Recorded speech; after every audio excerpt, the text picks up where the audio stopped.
हाय parents, primitive reflexes क्या होते हैं? कौन कौन से प्रिमिटिव रिफ्लेक्सेस इंपॉर्टेंट हैं और उनको इंटीग्रेट करने के लिए कौन कौन सी एक्सरसाइजेस करनी चाहिए? ये हम पूरी एक सीरीज चला रहे हैं। अब इस सीरीज की मैं ये लास्ट वीडियो बना रहा हूँ जो कि है बेसिकली STNR रिफ्लेक्स इंटीग्रेशन की, कि इसको हम कैसे इंटीग्रेट करें। तो चलिए आइए हम करते हैं कुछ एक्टिविटीज जो आप अपने बच्चे को घर पे आसानी से करवा सकते हैं। अगेन ये वन ऑफ दी बहुत इम्पॉर्टेंट मूवमेंट है जो हम पहले भी कर चुके हैं एंड आज भी मैं करके दिखाऊंगा, because reflex is all about कि आपकी spine and abdominals and pelvis, ये तीन चीजें हैं कि जो स्मूथ मूवमेंट करें। और अगर ये चीजें आपके कंट्रोल में हैं तो दैट मीन्स कि आपके रिफ्लेक्स इंटीग्रेशन बहुत स्ट्रॉन्ग लेवल पे हो रही है। तो जो हमने पहले भी एक वीडियो एक्सरसाइज की थी वो आज हम दोबारा करेंगे, that is cat and camel pose. Again आपको पता होगा कि जब मैं अपना नेक डाउन करता हूं तो मुझे अपने स्पाइन को ऊपर की तरफ लेके आना है, और जब मैं नेक को अप करता हूं तो मेरी स्पाइन फ्लेक्शन में जाएगी।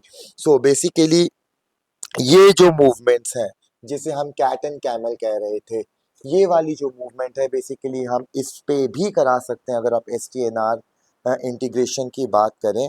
इसी तरीके से जो दूसरी एक्टिविटी है वो भी बहुत इजी सी है एंड आप अपने बच्चे को ट्राई कर सकते हैं। एक्चुअली आप अपने बच्चे को बोलेंगे कि वो दोनों हैंड्स आगे रखेगा, एल्बो ज़्यादा टाइट नहीं रखना, बिल्कुल स्ट्रेट रखने का ट्राई करना है, लेकिन कोई ज़्यादा टेंशन नहीं होनी चाहिए। एंड देन उसको अपने आप ऐसे रॉकिंग मूवमेंट्स लेनी है। नाउ जब वो रॉकिंग मूवमेंट्स ले तो आप ट्राई करिएगा कि उसकी बॉडी बहुत इजी लेवल पे होनी चाहिए, कोई भी किसी भी तरीके की टेंशन नहीं होनी चाहिए बच्चे की बॉडी में। एंड सेकेंडली जब वो रॉकिंग मूवमेंट कर रहा है तो उसके एल्बोज बार बार फोल्ड नहीं होने चाहिए। आप अपने बच्चे को बोल सकते हैं वो जितना कर सकता है वो करता रहे। It's a sort of a rhythmic movement. Again वो 5 मिनट 10 मिनट जितना कर सकता है, let him do this movement. इसी तरीके से one of the simple activity है जहाँ पे आप अपने बच्चे को कह सकते हैं कि वो सिंपल पुशअप्स लगाए। नाउ उसको क्रॉलिंग पोजीशन में अगेन आना है बिकॉज ये सारी क्रॉलिंग मूवमेंट्स के लिए है। तो आप अपने बच्चे को बोलिए that he needs to go down and then up. Again जब वो अप आए तो आपको ट्राई करना है कि उसके एल्बोज लॉक होने चाहिए, ओपन नहीं होने चाहिए। तो आप अपने बच्चे को बोलिए कि वो मूवमेंट करे। यहाँ पे एक चीज का और ध्यान देना है कि जब बच्चा पुशअप्स कर रहा है तो उसकी ये राउंड नहीं आनी चाहिए स्पाइन, बिकॉज अगर स्पाइन राउंड आ रही है इसका मतलब वो एक्टिविटी सही तरीके से नहीं हो रही है। तो दोस्तों जो दो चीजों का हमें ध्यान रखना है जब हम अपने बच्चों को करवा रहे हैं, वो एक ये है कि पुशअप्स करते हुए जब बच्चा ऊपर आएगा तो उसके एल्बो स्ट्रेट होने चाहिए, लॉक्ड होने चाहिए। और दूसरी बात है कि जब वो ऊपर आ रहे हैं तो उनका स्पाइन ऐसे फोल्ड नहीं होना चाहिए, इनफैक्ट स्ट्रेट होना चाहिए। एक और एक्टिविटी जो आप अपने बच्चों को कह सकते हैं बहुत इजी वे में करना होता है, अगेन उसको इस पोजीशन में बैठना है, अपने हैंड्स को फ्लोर पे रखना है। एक चीज़ का ध्यान देंगे कि पाम्स कहीं पे नहीं, बच्चा ट्राई करे कि ये 90 डिग्रीज में होना चाहिए। एंड देन आप अपने बच्चे को बोलेंगे कि अपनी spine straight, fold, straight, fold, straight, fold करे। अब क्वेश्चन ये उठता है, पेरेंट्स ने एक्चुअली कमेंट सेक्शंस में लिखा है कि कितनी एक्सरसाइज कितनी बार करनी है। तो अगर आप मुझसे पूछेंगे, अगर आपको लगता है कि आपका बच्चा बहुत अच्छा कर रहा है, वो एंजॉय कर रहा है और वो एक रिदम में चल के एक्टिविटी कर रहा है, तो आप उसको 10 मिनट 15 मिनट 20 मिनट तक एक्सटेंड कर सकते हैं अगर उस बच्चे में कैपेसिटी है।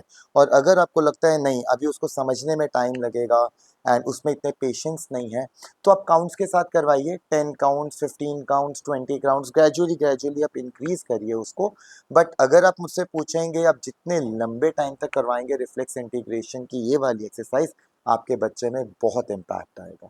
तो पेरेंट्स यहाँ पे मैं ना अपनी रिफ्लेक्स की सारी वीडियोस एंड सीरीज एंड कर रहा हूँ, मगर यहाँ पे मैं आप लोगों को प्लीज़ कुछ बताना चाहता हूँ जो कि आप लोग ज़रूर सुनिएगा।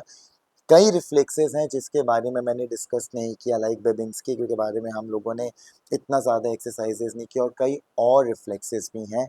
इनफैक्ट कई रिफ्लेक्सेस हैं जिसमें ना मैंने सिर्फ एक या दो एक्टिविटीज़ आपको बताई हैं, जबकि बहुत सारी एक्टिविटीज़ होती हैं एक-एक रिफ्लेक्स को इंटीग्रेट करने के लिए। इसके ना 2 रीज़न्स हैं। एक, देखिए ये इतना आसान नहीं है कि आप वीडियो में देखेंगे और आप अपने बच्चे को करवाएँगे और वो हो जाएगा। यहाँ पे बहुत एरर्स आते हैं। फर्स्ट, तो मैं ट्राई कर रहा हूँ कि आपको वो एक्सरसाइज़ देने की जहाँ पे आपको मिनिमम एरर्स दिखें और एज़ अ पेरेंट आप बहुत ईज़िली उन चीज़ों को समझें कि बच्चों को करवाना कैसे है। सेकेंडली, ये एक बहुत प्रोफेशनल कोर्स होता है। किसी के पास जाके बोल के कि हाँ भाई मुझे करवा दो रिफ्लेक्स इंटीग्रेशन, और अगर आपको लगता है कि घर बैठ के आप अपने बच्चों को करवाएँगे, तो ऐसा नहीं है। बहुत एक्सपर्ट ट्रेनिंग चाहिए होती है इन सब चीज़ों के लिए। इसीलिए मैंने आपको बहुत सिंपल रखा है। इसका मतलब ये नहीं है कि रिफ्लेक्स इंटीग्रेशन यहीं शुरू हो रहा है, यहीं ख़त्म हो रहा है, ऐसा नहीं है। बहुत सारी और एक्सरसाइज़ेज़ होती हैं। इट्स जस्ट लाइक कि मैं आप लोगों को इंट्रोड्यूस करवाना चाहता था, कुछ एक्सरसाइज़ेज़ जो हेल्प कर सकते हैं, उसके लिए मैंने ये वीडियोज़ बनाई थी। तो आई होप कि मेरी ये सीरीज़ आपको पसंद आई हो। अगर आपको रियली अपने बच्चे के रिफ्लेक्स इंटीग्रेशन पे वर्क करना है, तो प्लीज़ किसी एक्सपर्ट के अंडर आप करिएगा, ताकि आपके बच्चे में बहुत अच्छे रिज़ल्ट्स आएँ। एंड प्लीज़ आप मत फॉरगेट करिए कि you need to subscribe my channel.